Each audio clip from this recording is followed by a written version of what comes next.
the New York City mayoral race. And tonight is the final debate, some 13 days out from people ultimately heading to the polls on Election Day in New York City. A live picture right there in the Big Apple. And it comes down to really these three candidates, the main frontrunner, Zohran Mamdani, then Andrew Cuomo, Curtis Sliwa. So, of course, Fox 5 New York saying Election Day just 13 days away. They will meet for the final time on the debate stage, and all eyes are going to be on that tonight, including from Fox 5 New York's Morgan Mckay. Morgan, thank you so much for joining us here on Live Now from Fox. What should we expect? What's the final pitch to voters from these candidates tonight? Hey, Andy, 13 days away. And while Zohran Mamdani is the front runner, a lot of eyes are actually on the Republican candidate, Curtis Sliwa, heading into this final debate. Sliwa resisting calls on him to drop out, making it clear today that if Andrew Cuomo wants his supporters, then he should go out and try to win their support, not push him out of the race. Sliwa went on WABC radio where he blasted the station and radio host Sid Rosenberg for turning their backs on him, he says. Sliwa swears he'll never go back on WABC regardless of the outcome. And Sliwa explained how unfair the narrative is to say that he is destroying the city by running in a fair election. And Cuomo should step up his campaigning if he wants more votes. Sliwa also turning down Cuomo's offer of a position in his potential administration on the radio just this morning. Remember the scene in Braveheart? Yeah. Mel Gibson at the end? Yeah. When the executioner was impaling him?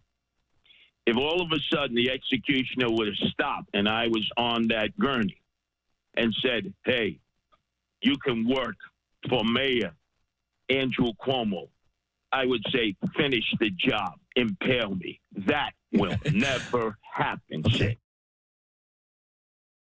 Meanwhile, Cuomo has been working to try to pick up Republican voters, not only by trying to push Sliwa out of the race, but also by appearing on some right-leaning shows like Logan Paul's podcast and others. He's also changed his messaging slightly to praise President Trump's handling of the border and by assuring voters that this is a choice between capitalism and socialism. Cuomo's campaign has not shared what his plan is ahead of the debate, but here's what he said about his messaging heading in yesterday. It's a balance. You don't want to be too aggressive because then, everyone has a critique. You're too aggressive. They say you're a bully. You're not aggressive enough. They say you're too soft. So every New Yorker has an opinion. But to me, it's more effective. Who has a plan that makes sense? Now, Mamdani released a list of guests this morning who he says he's bringing with him to the debate, saying that these are, quote, New Yorkers who Andrew Cuomo failed. Now, this includes a woman whose mother died in a nursing home during the COVID pandemic and a healthcare union worker who moved to New Jersey while Cuomo was governor because she says the city was too expensive. Now, Mamdani's campaign says he'll be taking the bus to LaGuardia Community College where the debate is being held. Now, here's what he said yesterday about his final message. And my message to New Yorkers will be that while my opponents are focused on speaking about each other and which one of them should drop out, my focus will be on New Yorkers themselves and the concerns I've heard from them that keep them up at night. And that debate is at 7 p.m. tonight and will be in front of a live audience. Andy? It's going to be so very interesting, and they'll be dropping the gloves tonight. Will that be potentially the plan by Zohran Mamdani to let Cuomo and Sliwa go at each other's necks, and just kind of stay out of the fray? It could very well be.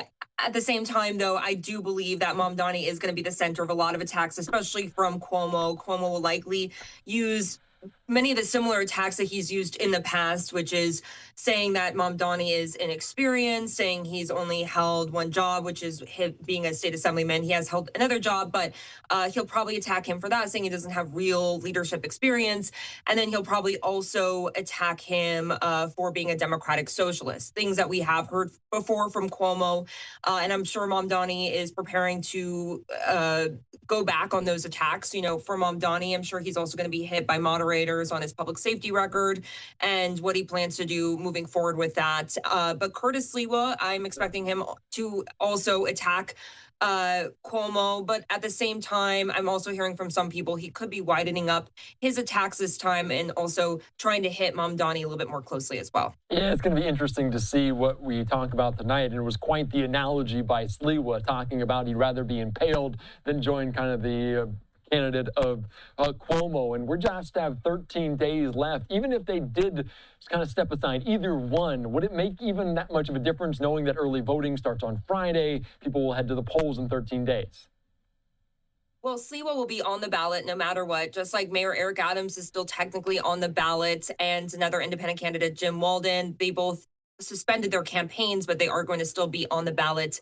But Sliwa, we are 13 days away from the election. Even if he were to drop out at this point, that doesn't guarantee that his supporters will go to Cuomo. And that's the argument that Sliwa has been making. There's a lot of Republicans who will never vote for Cuomo. The Republican Party over the last 10 years, while Cuomo was governor, was blaming pretty much everything that was going wrong in the city and state on Cuomo. It's hard now to change that messaging and say, well, you don't want Mamdani, so go vote for Cuomo. A lot of people say, no, I'd rather stay home in that case. And then this will affect down ballot races like city council races and borough president and public advocates, depending on where people are. So it all is just 13 days away. So Sliwa's messaging to Cuomo is saying, try to pick up your own supporters. Don't tell me to back out of the race. That's a very good point. We talk a lot about this New York City mayoral race, but there's a lot of other elections, other candidates on the ballot down the line. My last question, Morgan, before I let you go, because we know the presence of the president, Donald Trump, his views on this. Do we expect him potentially to chime in tonight after the debate? Will there be even more pressure on Mamdani over the next 2 weeks? So President Donald Trump yesterday was asked in the Oval Office if he'll ask Curtis Sliwa to step out of the race. Now, Trump and Sliwa don't have a close relationship. It's been pretty well advertised that they are not close, even though Sliwa is a Republican. He didn't vote for Trump. But Sliwa says that he would be open to having a conversation with Trump if he were to be elected. But Trump yesterday was asked if he'll ask Sliwa to drop out, and he said he probably won't weigh into the race. He's still trying to decide whether he's going to say anything towards the end here. But he said even if Sliwa were to drop out, just considering how close it is to the election, that Cuomo would still have a tough time winning. He said even though polls show him closer, it still doesn't seem like he would be able to necessarily pull it off. Now, Trump also seemed sort of resigned, saying that New York City is likely going to be having a communist mayor, as he calls it. And he said that he would be open, though, to having a conversation with Mamdani, saying that anything Mamdani does, he'll have to go through the White House and they'll need federal approval for some of the things that he is pitching. Yeah, we've already seen some of those potential cuts to the New York City area and obviously the federal funding that is so involved. The finish line not far off. Morgan Mckay, thank you so much for your time. I appreciate your insight ahead of this final debate tonight.